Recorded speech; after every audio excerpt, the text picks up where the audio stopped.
Good afternoon, everyone who's joining us. We're just going to give people a moment to trickle in once we've started the broadcast. So we will get started in just a moment.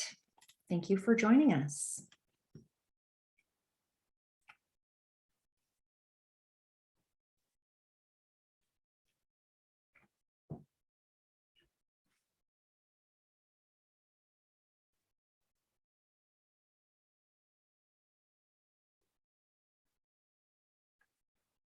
Welcome, everybody. Thank you for joining us today for the Vermont Medical Society Refugee Health Webinar Series. I want to welcome our presenter in a moment, but just wanted to run through a couple of slides and introduce you to our series. We're happy to be able to do these webinars through a grant with our Refugee Health Office from the state of Vermont. So we're extending thanks for that and glad we're able to do these. We have a number of topics through November, actually, on different health considerations in our refugee health populations. So today we're happy to focus on blood lead screening and management in newly resettled or our current pediatric refugee population.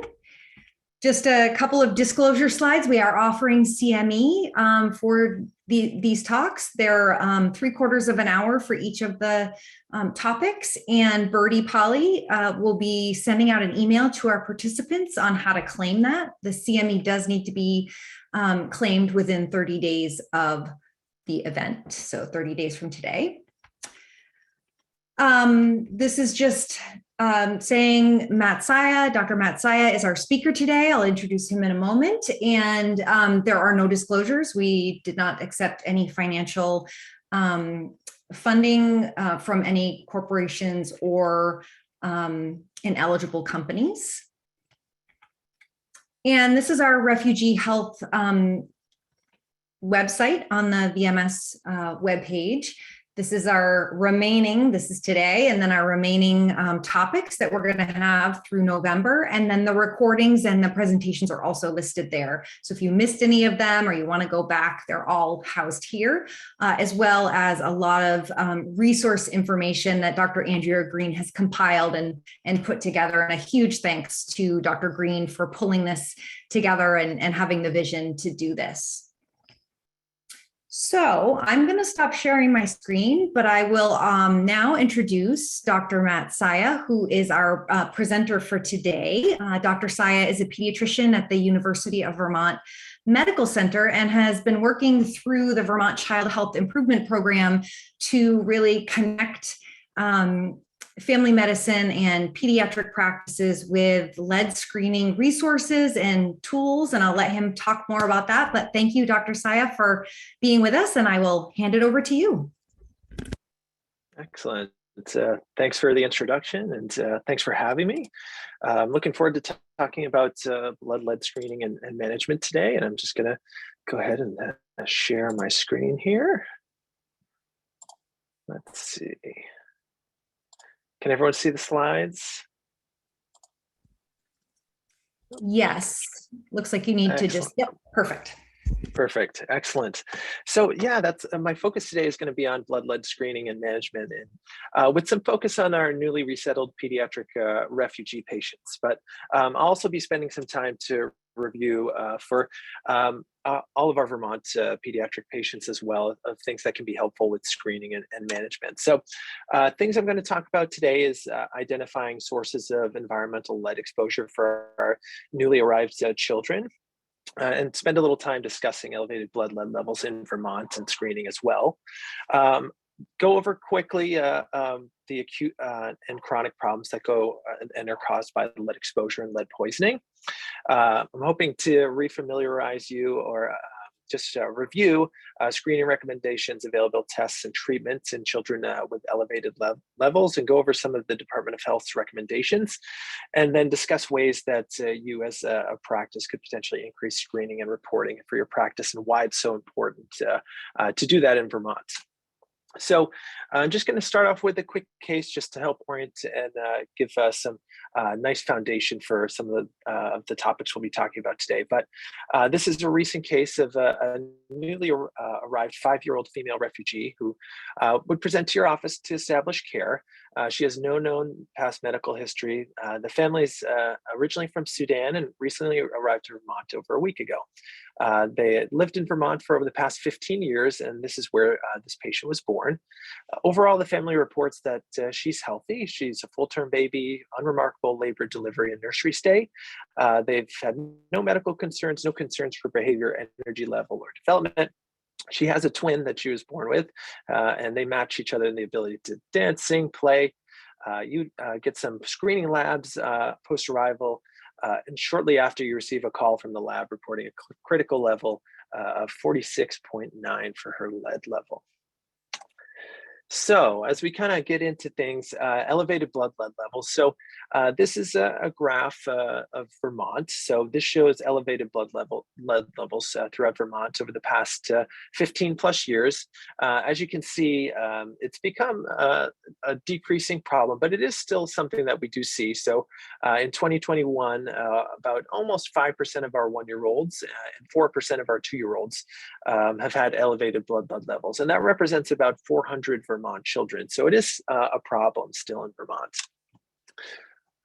And one thing to make note of is while we do identify some children with elevated blood lead levels, we don't identify all of them. As you can imagine, during the pandemic, screening and well care has decreased. So as you can see, our screening rates in Vermont have gone down a little bit. So about 70% of our 1-year-olds receive screening, and only just over 60% of our 2-year-olds receive their recommended universal screening for blood lead. And in the past, primary care physicians have indicated that there are barriers. It is hard to obtain samples in our young patients. Some parents aren't always enthusiastic about getting testing. And in the past, there has been insurance coverage, but more recently, the pandemic has made it difficult for families to get it back into the medical home. So importantly, identifying patients for screening. So who requires screening? So most of you will likely be aware that at 12 and 24 months, lead screening is recommended. It's also recommended for 36 to 72-month-olds who have not been previously tested. And then obviously today's focus is going to be on our refugee patients. And that's recommended for all children aged 6 months to 16 years upon entry into the United States. And they all are recommended to get follow-up testing 3 to 6 months after, regardless of the initial result. And I'll spend some time going over why. There are some other indications for testing of lead, like obvious ingestion or exposure or developmental delay. But what we're going to focus on today is our refugee families. So why is it so important to obtain screening on arrival? That's because our patients who are refugees are more likely to be seen with an elevated blood lead level compared to our US-born children. Overall, if we consider the entire United States, about 19.3% of newly arrived refugees have an elevated blood lead level on initial testing, and 10.4% experience an increase in blood lead level after arriving on their 3 to 6 month follow-up screening. So an important point here from a lead standpoint for our refugee families is that this population of children is at higher risk of lead exposure, both before and after resettling to the United States. So what are the main sources of lead in the environment that can contribute to elevated lead levels in newly resettled children like this one? So pre-arrival, lead risks among refugee children differ from typical US exposures. So there are, in many countries where our families are originating from, there are fewer lead abatement standards. So there's a lot of ways for children to get exposed. Some of that can be by custom. So refugee families may, by custom, eat on the floor, which increases the possible ingestion of lead. There are some glazes on ceramics, like I've shown in the picture to the right, that do have lead in them, which lead to exposure. Also toys, there's also certain spices and folk remedies that have lead in them as well. And these products can be imported and also sold in the US. So these exposures can be pre-departure, but they can also continue post-arrival too.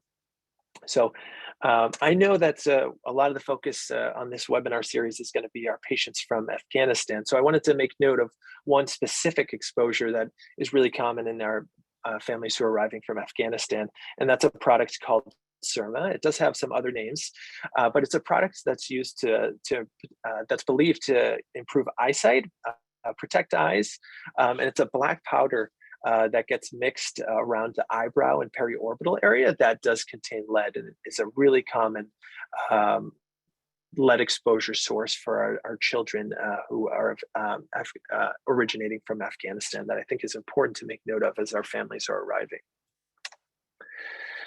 For my adult colleagues who are watching today, I think it's also important to note that pregnancy and breastfeeding is really important to make note of as potential exposures for women. So women who have been exposed or are currently exposed to lead can expose their fetus and infant to lead during pregnancy and lactation through the blood and through breast milk.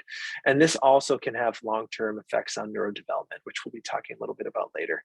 And during pregnancy and lactation, mothers can have two reasons to have lead in their blood or breast milk. They can be directly exposed during pregnancy, which we've gone over some pre-arrival exposures for our patients and families potentially, but lead is also stored in women's bones and teeth, and prior exposure can be released during pregnancy and lactation. So I think while lead exposure is important and directly important for our pediatric patients, it's also important to make note of for our mothers that exposure can expose our pediatric patients as well. So then there's also our sources of lead post-arrival. So resettlement agencies tend to place refugee families in affordable older housing that puts children at risk for lead exposure through many common sources that we're probably more familiar with our Vermont families. So lead in paint is the most common. So the US fully banned lead paints in the 1970s.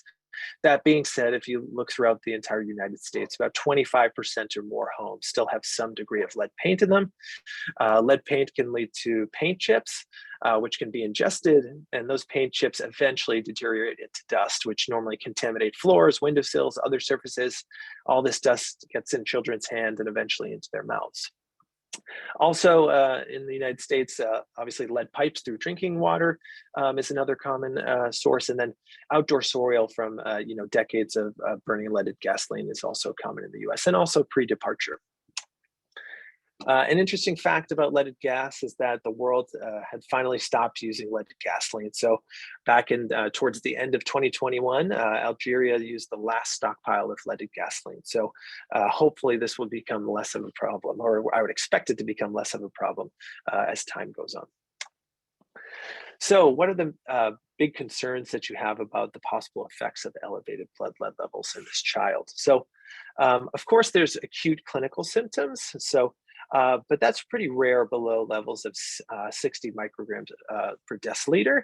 So the majority of lead exposure does not cause noticeable illness, which is similar to our case. So if we'd never screened that child, we never would have known that there was a significant lead exposure for that patient. So, but that being said, the level at which lead causes some acute problems varies from patient to patient. And the symptoms that we see from an acute clinical standpoint can vary a lot. That can be anywhere from mild GI discomfort to constipation, all the way up to pretty severe abdominal pain and mild fatigue, and all the way up to encephalopathy and seizures. So the clinical presentation can be pretty varied. Obviously, a large focus of lead exposure is on the long-term effects. The majority of those being neurobehavioral. So whether that's decreased learning and memory, decreased verbal ability, early signs of hyperactivity or signs of ADHD, lowered IQ, and impaired speech and hearing function. And unfortunately, this occurs if the child's lead level is corrected or continued. So that's the reason why it's so important to screen to prevent that further damage from occurring. So as we make our way through this case, so upon receiving this result of an elevated lead level, a KUB or an abdominal x-ray was obtained and revealed no obvious source of lead within the GI tract. Other labs showed a CBC with some microcytic anemia that's associated, that was also noted on iron studies to be consistent with iron deficiency anemia. The patient was admitted for chelation therapy with Suxmer. During her hospital stay, patient had no signs or symptoms of encephalopathy, GI disturbance, or any other complaints, and a chelation therapy with succimer was continued, and the patient tolerated well during admission. So, in terms of interventions for blood lead levels, so what interventions are needed for this child? So the AAP recommends that healthcare providers inform state and local health departments of any child with an elevated lead level, so that a possible house inspection and risk reduction can be accomplished. I know one question that goes through a lot of providers' head is, well, won't the lab call the Department of Health? So while many labs will, laboratories in Vermont are not required to report every single detectable lead level. They're only required to report those that are 46 micrograms per deciliter higher. So the primary example of that is any level that requires chelation, which we'll get into. So just wanted to emphasize this point that any detectable lead level should be reported to the Department of Health. And within that, that leads me to an important update from the Department of Health, is that the definition of an elevated lead level has changed. So as of this year, the definition of an elevated level is any detectable lead level. So there's no safe level of lead in the body. It does not naturally occur in the body. And even at levels that are at or below 5 micrograms per deciliter, which was with the previous definition of a lead elevated level, can still cause impairment that I alluded to earlier. So damage to the brain, nervous system, slowed growth, learning problems, hearing and speech issues can occur at any level. So any level is detectable, and any level that's detectable should be reported to the Department of Health. So that probably brings a lot of you to the question, what can I do as a primary care provider? So one of the important things that I think is important is obviously education. So one thing that the Department of Health wants you to use is a form called What Your Child's Lead Test Means. So this is an opportunity to provide education to refugee families, but also our Vermont families as well. Regardless of what their test result may be, it's important to educate families on the potential sources of lead and ways to reduce and remove exposure to lead. And even at low levels that don't necessarily require a venous follow-up, this is a nice opportunity to have a handout from the Department of Health and an opportunity to discuss lead exposure that fits into your well visit. In terms of management, the Department of Health does a great job outlining blood lead testing and case management guidelines. This is what the hard copy looks like, which I recognize it might be a little bit difficult for some people to see, but it gives a nice review for providers on who meets criteria for asymptomatic testing, which I alluded to in the slide earlier. What to do with your capillary blood test levels. There have been some changes there for kind of low detectable levels, that those can actually be followed up with capillary samples, which you can see to the left. And when do you follow up venous blood test results? So this is a nice review for like your point of care testing, when to get venous tests and how to follow up your venous result. And then to the right, gives a nice summary of what to do for venous confirmed elevated levels. And that varies depending on what the level is. But in brief, undetectable levels is important opportunity to provide education to all patients on the exposures of lead. For those who are 3.4 or less, so that kind of new recommendation for what do you do for detectable levels. So the Department of Health for those detectable levels will offer some education materials, potentially a phone call, and it's important to have follow-up testing. For those who are 3.5 to 9, it's important for providers to consider evaluating for iron deficiency anemia and to supplement if needed. We'll get into why that's important as well. And a possible home visit by the Department of Health for those who have venous confirmed levels over 5. For those who have levels 10 to 44, obviously you do everything we talked about before and also focus in on development, as these children are at higher risk of developmental delays and concerns. And for those 45 or higher, that this is considered a medical emergency, which for almost all families, unless they are incredibly reliable and live in a lead-free environment, require admission, abdominal x-ray, in addition to labs that I alluded to earlier for iron deficiency anemia, treatment with succimer for chelation, and then the importance of being discharged into a lead-free environment to prevent further exposure. And just important, as I alluded to in the previous slide, all these recommendations are based on venous results. So if you do get a significantly elevated capillary level, it is important to have that confirmed by venous draw. So this does bring me to opportunities to screen patients. So there are different ways to screen patients for lead. One opportunity is the lead Care 2 machine. So that's a point of care testing that does capillary tests. The nice part about this is you can get capillary results within minutes, which is nice for providers for education, and it's nice for families to know that there is an exposure that's likely occurring. The nice thing about this as well is that the Vermont AAP will provide you with the machine and supply test kits when you get started. Another opportunity to get some screening done by capillary results is through the Department of Health. They offer resources to providers so that capillary specimens for blood lab can be collected in the office. Those samples get collected and sent back to the Department of Health lab. And currently that's available at no charge to primary care offices. And then, as many of you are aware, you can, of course, get venous draws done, which for our pediatric patients, especially for our 12 and 24 months old, is obviously can be challenging and traumatic. So obviously point of care testing is a nice opportunity to minimize anxiety for getting screening done. It's also important to note that those practices who are obtaining screening, it's important to report those results.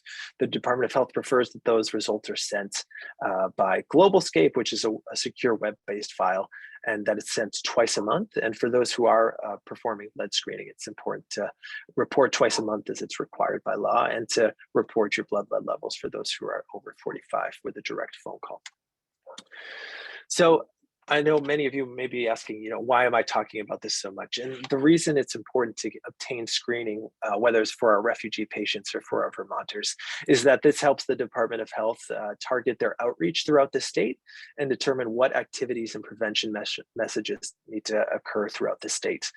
So it is important to obtain screening, but it's also very important to report your results, because this helps the Department of Health determine their prevention messages. So one of those messages for targeted outreach is marketing, mailing postcards and packets to families, and also doing investigations and home visits, which is important for lead abatement. It's also important from a cost and return on investment standpoint. So an example is in 2019, Vermont spent over $2.5 million to reduce lead hazards and prevent lead poisoning. And the return on investment that Vermont can get is about $42 million with their investment to reduce lead hazards. And that takes into account costs of hazard control, healthcare costs, lifetime earning, tax revenue, special education, and treatment for behavioral disorders. And it also helps the Department of Health with their funding. So it's really important to screen. It's also really important to report your results too. So, and as we were making our way back to our refugee families, what can you do as a provider? Ensure strong coordination between the Department of Health, resettlement agencies, and the medical homes, ensuring that when you're getting results, that families are informed of the results and understand what it means, and that resettlement agencies are aware of the results, and ensure that there's nice seamless transition of information. Treatment of iron deficiency anemia is especially important with lead exposure.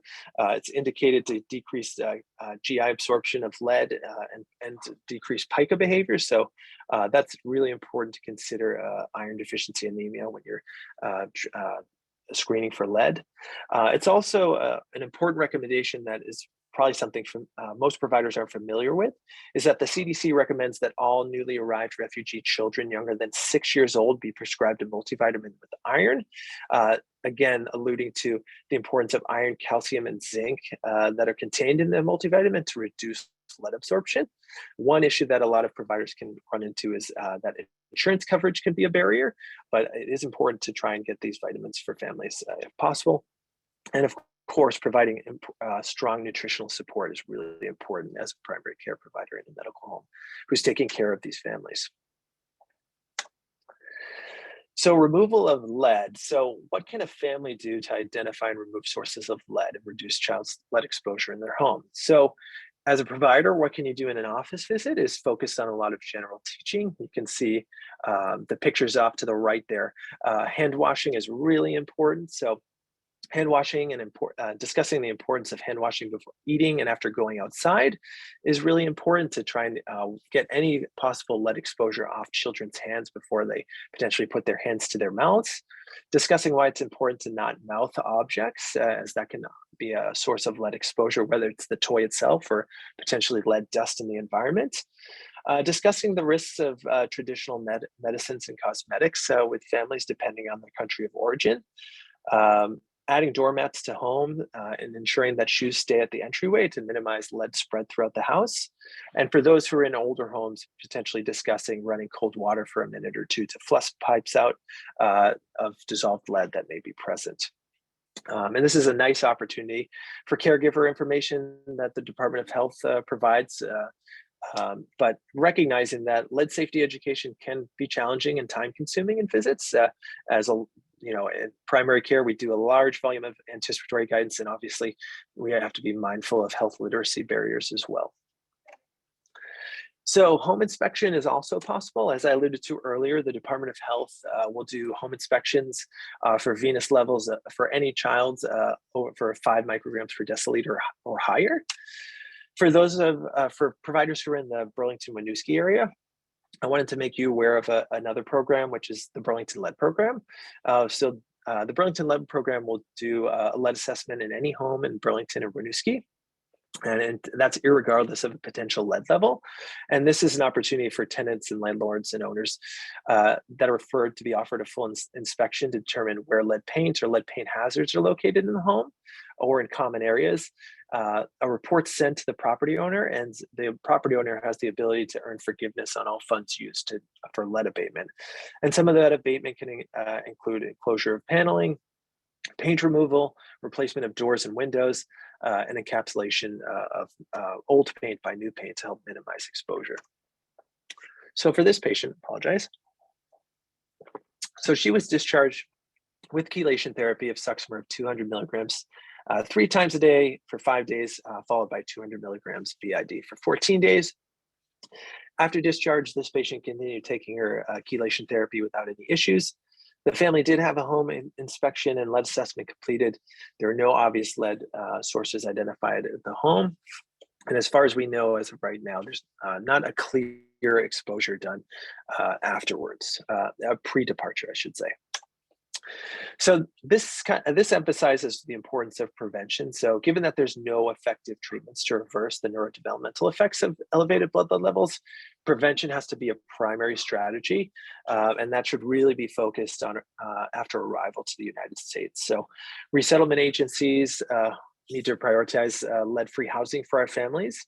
And also we need to work with our resettlement agencies to connect landlords to lead abatement programs before placements.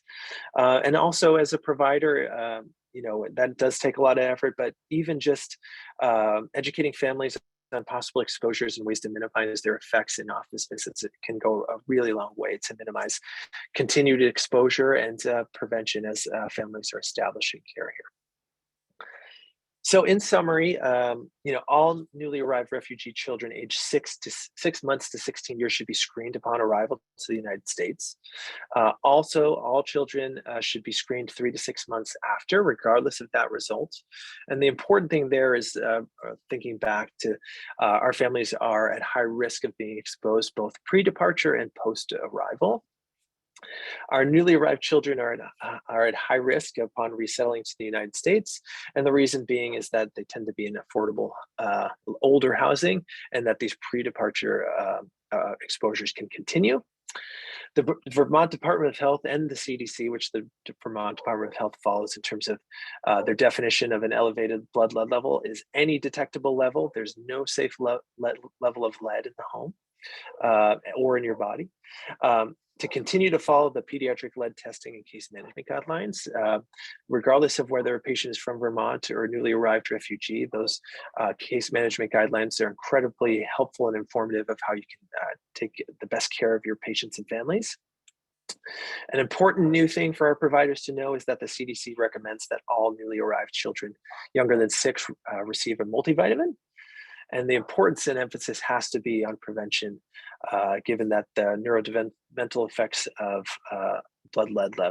elevated blood lead levels are irreversible, and that through awareness, coordination, medical care, and advocacy, our resettled families can be protected from the harmful lead exposures that they can be exposed to on arrival here in Vermont. One thing that I think is important for those who are interested, I think families are attending more well visits. Lead Care 2 analyzers are available to you.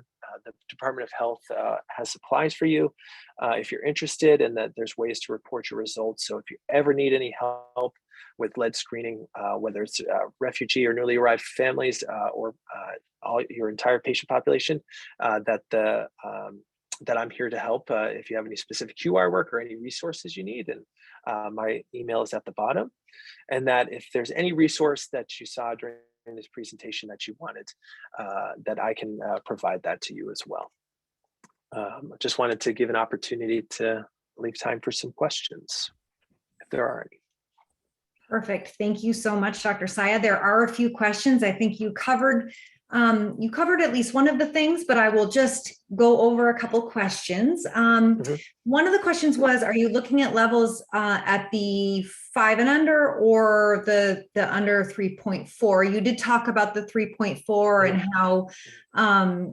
how there's no safe level of lead. Can you talk a little bit about how there's a discrepancy in what machines can pick up in terms of lead levels?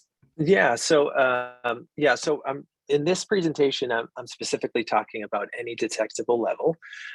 So I think that's important as we're managing patients, that any detectable level does need to be addressed. The less than 5 is just alluding to the previous definition and just how the data that was collected by the Department of Health. So as you can imagine, I said, approximately 5% of children, 4 to 5% of children have an elevated level. So with that new definition for our Vermont patients, that is likely higher. And for the 19.3% that I alluded to, that was a previous when the initial detectable level was 5 less, anything 5 or greater. So again, that also alludes that if the definition has changed, that actually more children meet the criteria for an elevated level. I hope that answers your questions. Great, thank you. The next question is, I have adult clients who have high lead. Are there particular considerations for them?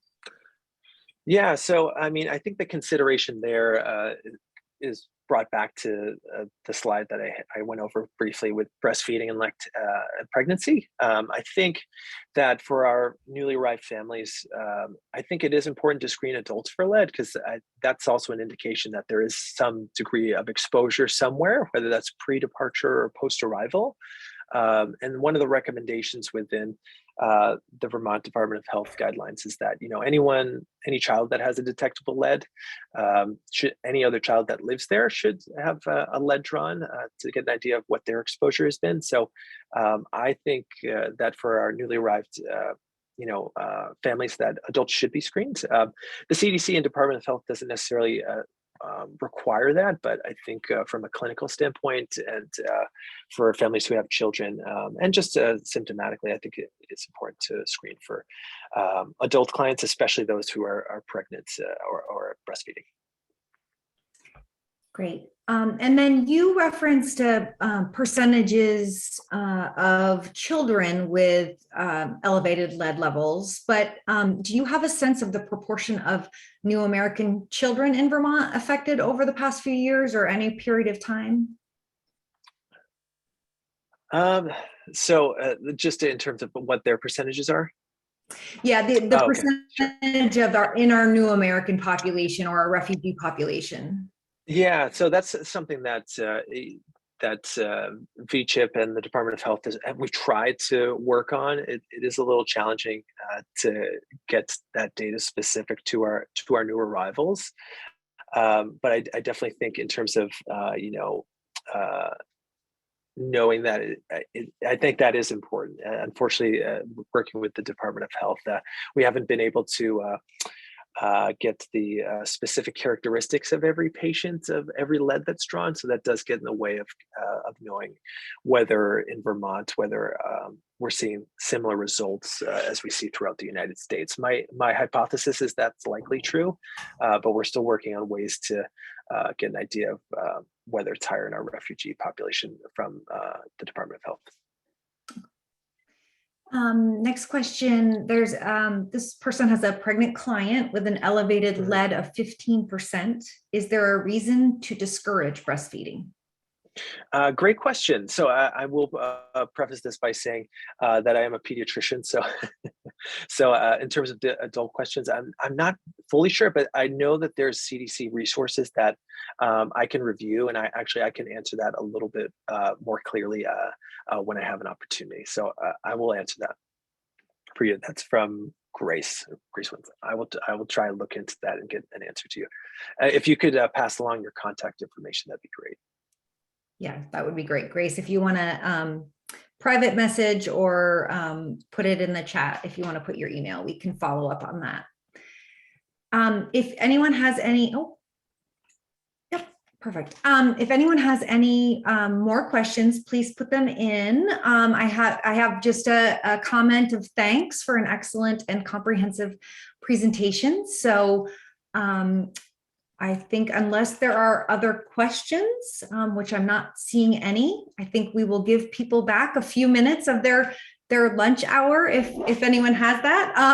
And thank you again, Dr. Saia, for giving this great presentation. And again, Dr. Green has actually been able to join us. So just another thank you to her for pulling this entire webinar series together and having all these wonderful offerings for everybody. So we will let everyone go, and thank you again to everyone for joining us, and we hope you join us for our future webinars.